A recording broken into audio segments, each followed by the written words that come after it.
October is Breast Cancer Awareness Month, and according to the American Cancer Society, breast cancer cases and even deaths generally increase with age.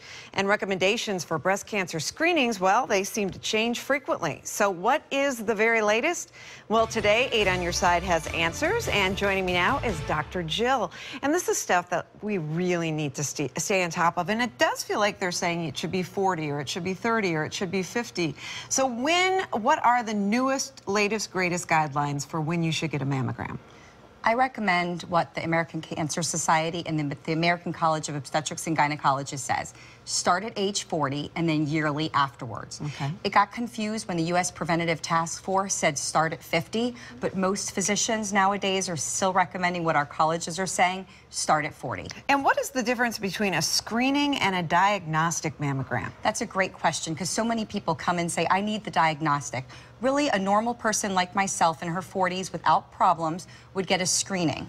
But if I were to feel a lump, if I were to have discharge from the nipple, or any prior radiation or problems, then I would go to the diagnostic. That's just more involved. It's going to take longer? Exactly, and your doctor's going to know which one to order for you. Okay, and if you have breast implants, then what? Can you still get a mammogram? You can, and of course, breast implants are on the rise, so this is a great question. You can get a regular mammogram. You need to talk to the person who's going to perform it and let them know that you do have the implants, and they'll do implant displacement views so that they can get in and look around the implant and make sure they don't miss any tissue.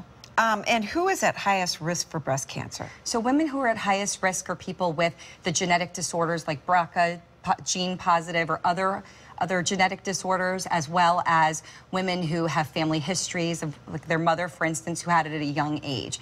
They would need screening starting at age 30 as opposed to the general population at age 40. And then yearly after that? And yearly after that. And actually, most of the time, your doctor's going to add an MRI onto the mammogram, so you're going to get both. The family history really plays a big role in breast cancer, doesn't it? It does, and you know, I still recommend breast self-awareness. They're not really saying breast self-exams for now. They're saying just be aware of what your breasts feel like, if there's pain or any changes, and then go talk to your doctor, because unfortunately, breast cancer can be seen early. All right, and we're wearing our pink today, so we're doing our part to raise awareness. Exactly. Thank you very much, Jill.